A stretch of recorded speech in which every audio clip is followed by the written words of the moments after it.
Today I am with Motorola Moto G200 5G from the European distribution, and we are going to check if this device comes with original silicone case.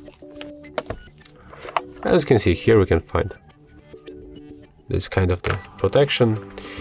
We can put it on our smartphone. It's easy to put it on. We got this bumper for the camera to protect these lenses. We get also good access to the fingerprint sensor.